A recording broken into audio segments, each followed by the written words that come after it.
Welcome to Church Unfiltered with Dr. Anthony Cobbs, a leadership podcast brought to you by Breakthrough Ministry Consulting. All right, we want to welcome you to another episode of Church Unfiltered. We, of course, are powered by Breakthrough Ministry Consulting, where we are here to help pastors, church leaders clarify and fulfill the vision that God has given them. I am so excited on today. We have a very, very special guest that is joining us all the way from Georgia. He really needs no introduction. Most of you who listen are probably familiar with the ministry of Dr. Jamal Bryant.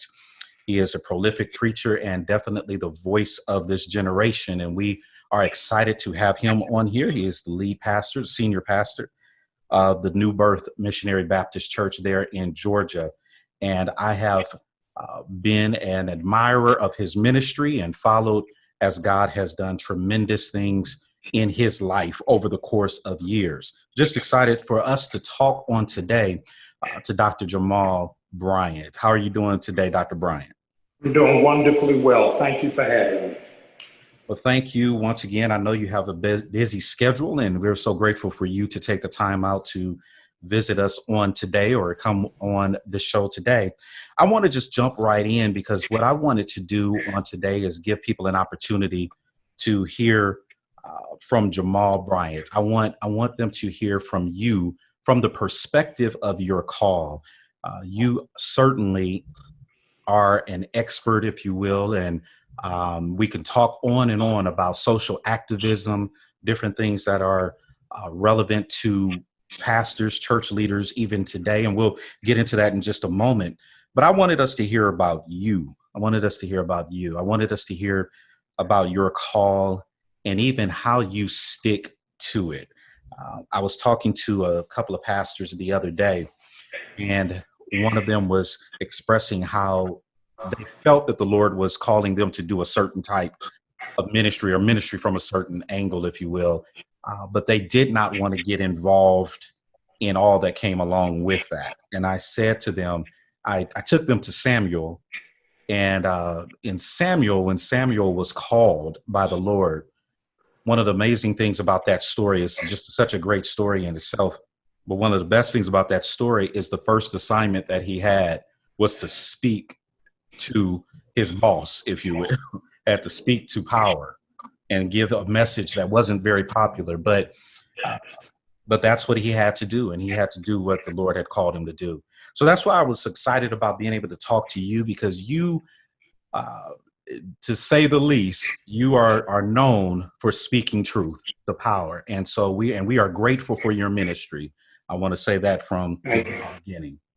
So can you just discuss with us, Dr. Bryant, how did you discover your ministry call, specifically social activism and going into doing the things that you do even now? How did you discover that that's what the Lord was calling you to do?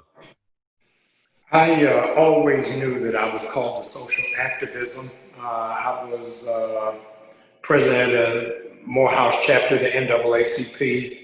I was involved in the student leadership during the Rodney King riots. My call is really backwards. I never wanted to pastor. I saw myself following in the tradition of Reverend Jackson and Reverend Sharpton of full-time advocacy. And many people don't know it, but I was called in the pastoral ministry by late comedian Dick Gregory.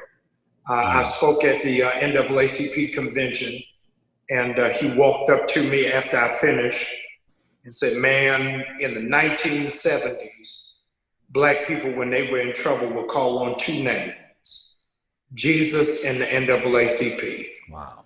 He said, "Your generation doesn't call on either. Mm-hmm. And you're supposed to remind them of those two names." Wow. And so I've taken that apostolic mantle from an agnostic who didn't even go to church. Right. That would then begin to shape the symmetry of my life. Awesome.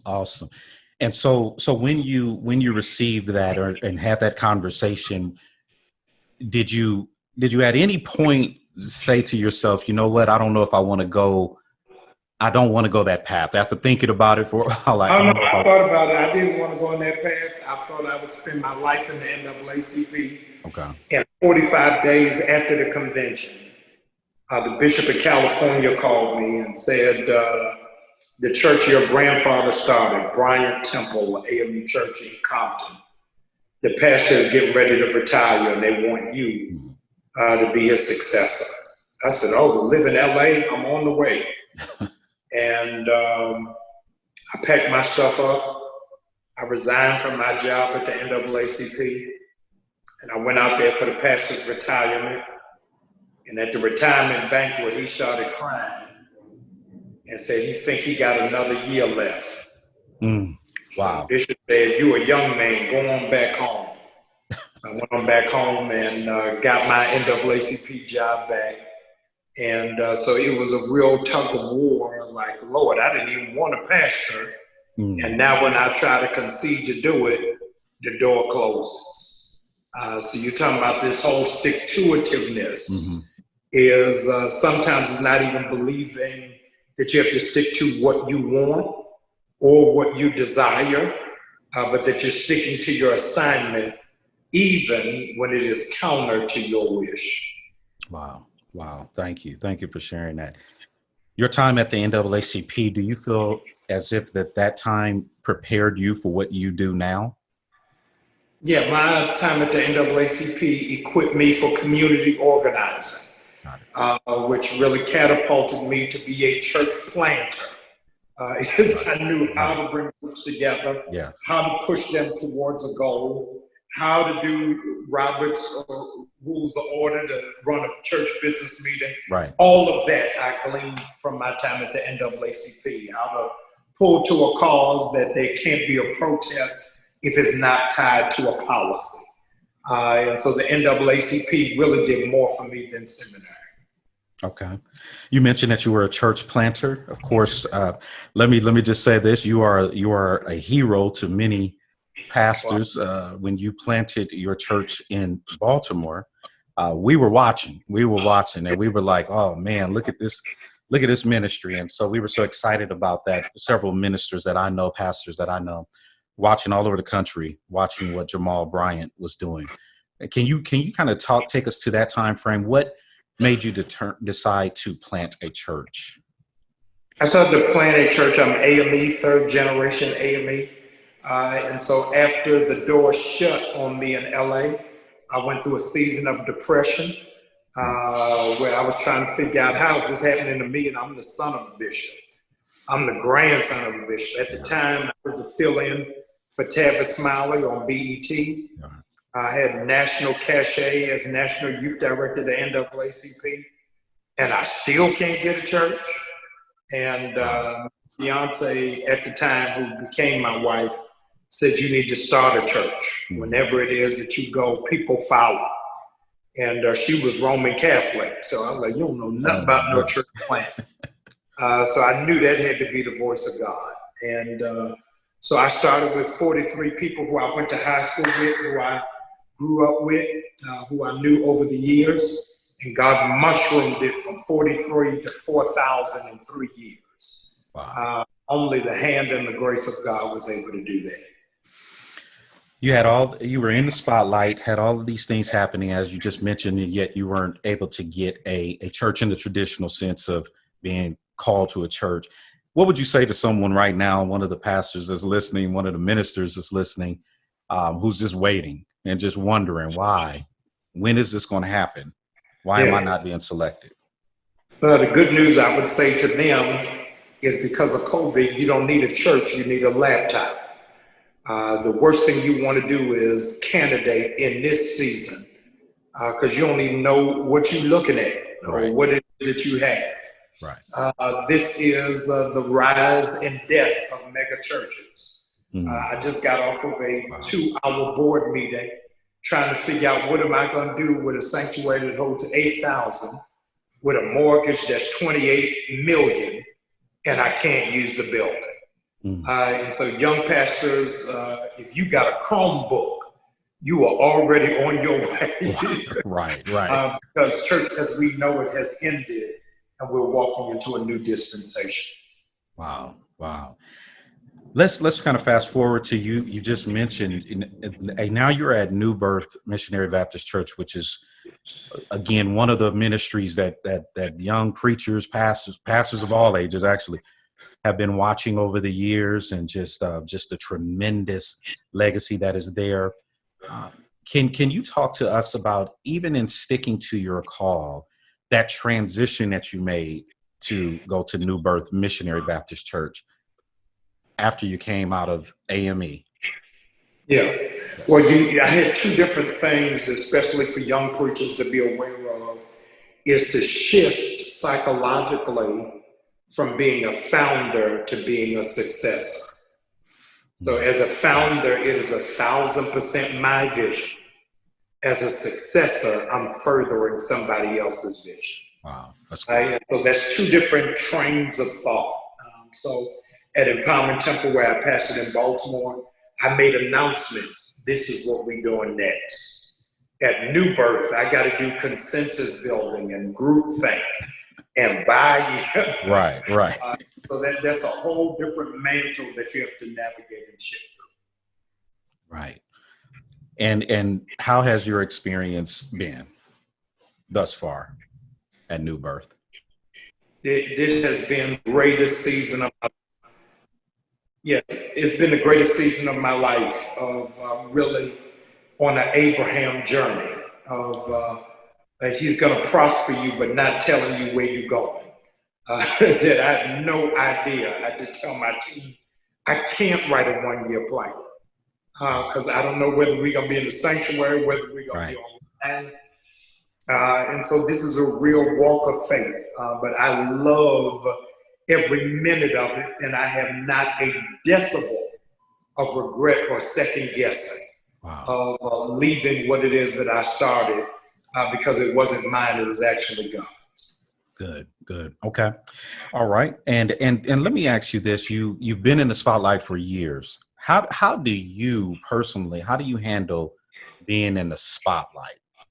You're known by people in every arena. What is that like? Just talk to us about what is it like being Jamal Bryant? It is painful. You are in forced integrity. Not even consecrated integrity. That's good. Because you don't know who's watching. It ain't, I'm going to go where my members ain't. I'm on everything from BET to TV One to TBN, the Word Network, and my ex-wife is on Bravo. So you never know where it is that you are, where you're going to be found. Right.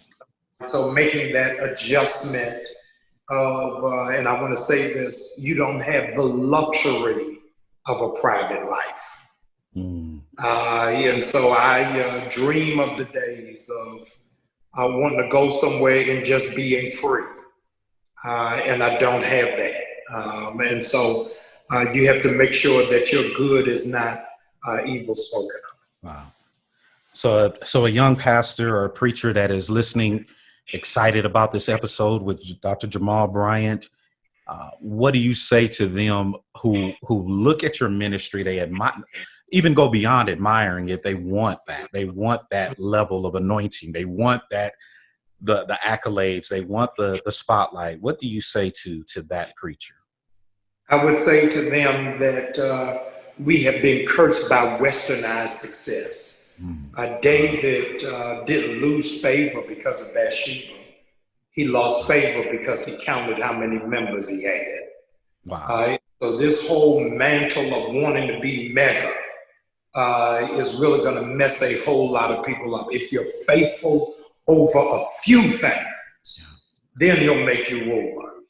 The reality is, I say to preachers all the time, and they never realize it till I put that light bulb, is Martin Luther King Jr. never pastored over 300 people. Right. But he changed the world. Right. And so it's not about how many are in your pew, but the influence that you can have by the tenor of your message can shift everything. Wow. I heard you speak one time, Dr. Bryant, recently. Matter of fact, I think it was last year. And you started talking about being successful and no one talks about being successful or how to resist certain things when you are successful. I know that I know that's not exactly how you said it, but I remember when you were talking about that, it was just so profound. Do you remember that? Yeah. Can you share with us on that? Because it was the angle that you approached that from just really just grabbed my attention. Yeah. Wealth makes you more of who you are broke. Wow. It just gives you more access to it. And so Bishop Jake said to me many years ago, is that preachers are jealous of him because they want woman thou art loose, but they can't withstand the temptation of the alto section of their own praise team.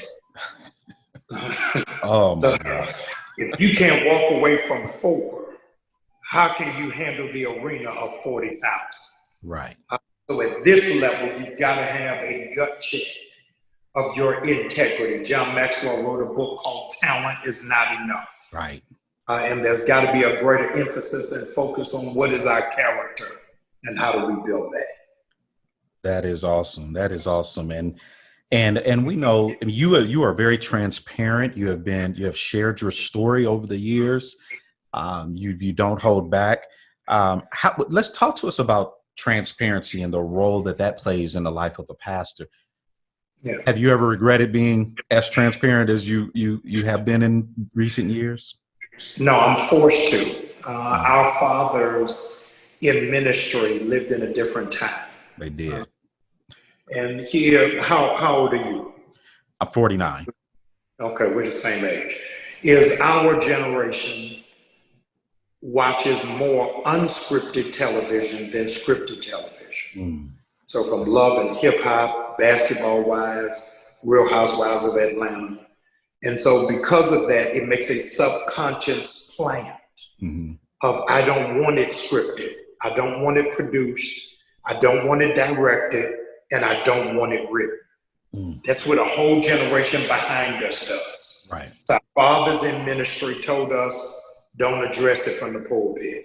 Don't speak to it over the microphone. But they did it from the vantage point that they pastored before Instagram, before Facebook. Right. So I can't not address it because now it's out there. Right. They had just a rumor at the beauty salon. We got a post. And so because of that, the times now dictate that we've got to speak to issues that otherwise we can skirt around. Wow. That's good. And you're absolutely right. I mean, and we were taught not to say anything, not to address it, to leave it alone, that if you say something about it, it fans the flames. And that's not the time we live in now. We have to get ahead of things. So thank you for sharing that. Let me ask you this question before we transition into this second part. What is something that people misunderstand about Dr. Jamal Bryant? I think all of me is that people know the caricature or the blog, but don't know the person. It is almost like you see somebody on television, and in your mind, you have made them your best friend based off of that. So I'm amazed that people say, I don't like you. You've never met me. Right. Right. And so I think that it is really just understanding who it is that I am, that I'm not just a man of God, I'm a man. And as a man, I have disappointments, I have hurts, I have fears, I have anxieties, and God gives me the power to override those. Wow. That's good. So your call, social activism, different things that you do, speaking truth to power. Let's kind of talk about the whole COVID season. We know that we've been impacted tremendously by Corona, COVID-19. You shared some things as far as you just had your board meeting and how that impacts your church. We've seen some great things from you and your church as you all have fed people. You've done testing, provided testing, and all of these different projects. How has COVID, how has it impacted you in the sense of your outlook on ministry, your outlook on ministry in general? COVID has stripped the Black church of theater. It is now bare bones. It has shrunk wrapped the praxis of preaching without emotionalism. Wow. There is no turn to your neighbor. There's no shake somebody by the hand. There's nobody at the count of three, everybody scream. Wow. It has to be condensed content. Now we're getting to the meat of the word. Right. So I think COVID is maturing the church that we're able to keep the main thing the main thing.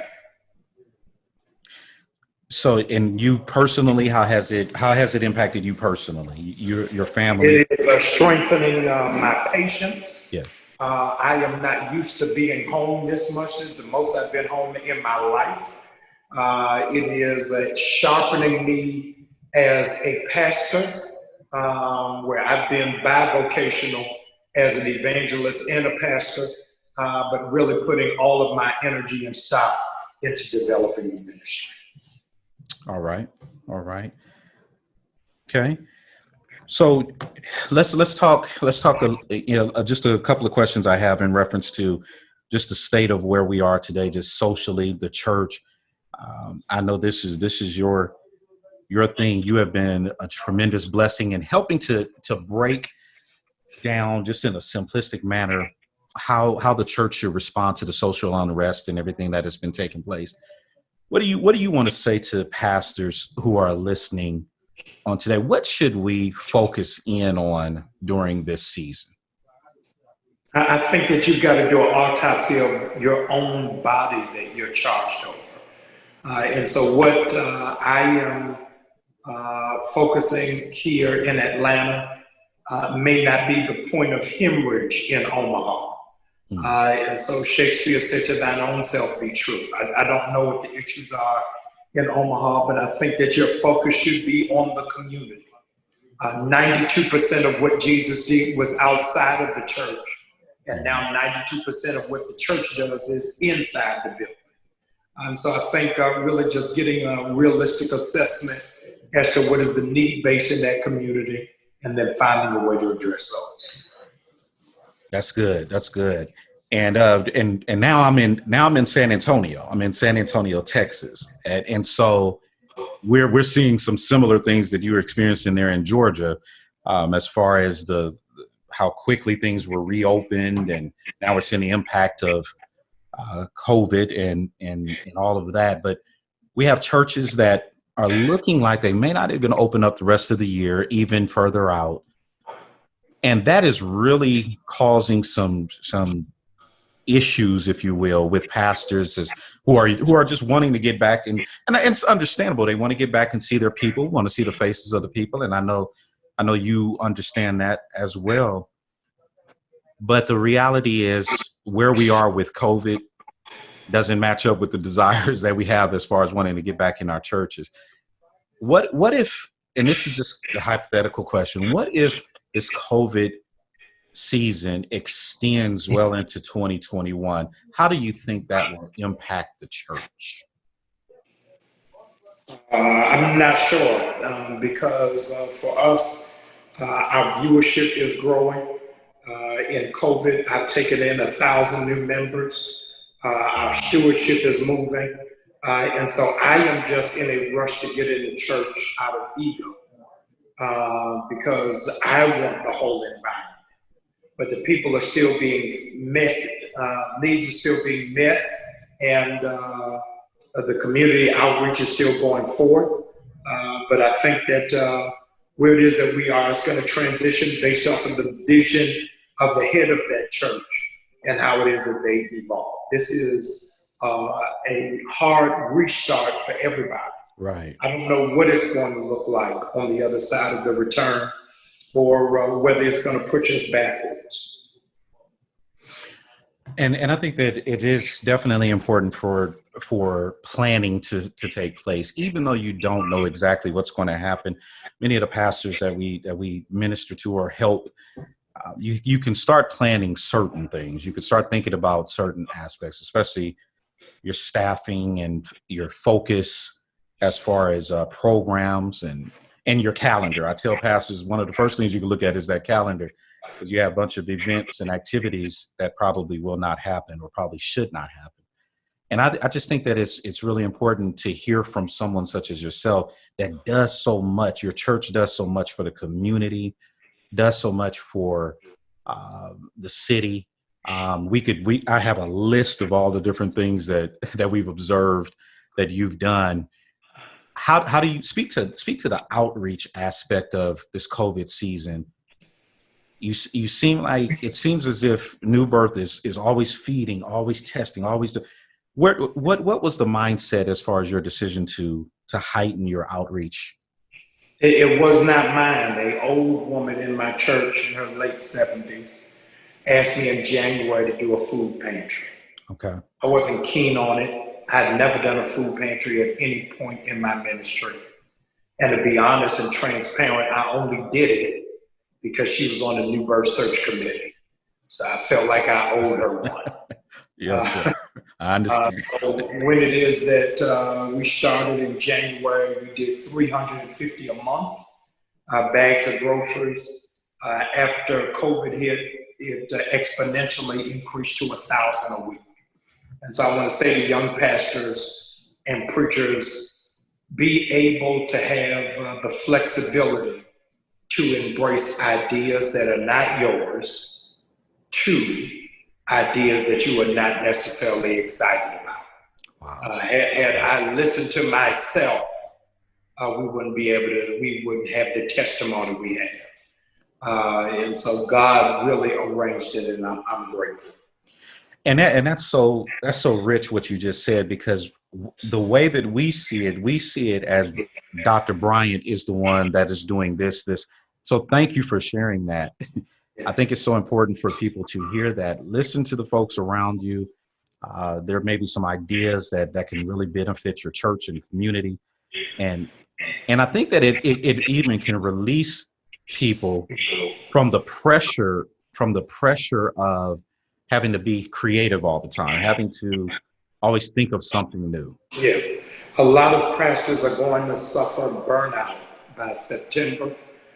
Because we've been going at such an accelerated pace beyond what we ordinarily do, not just physically, but emotionally and intellectually, trying to figure out what to do next, how to position, how to pivot.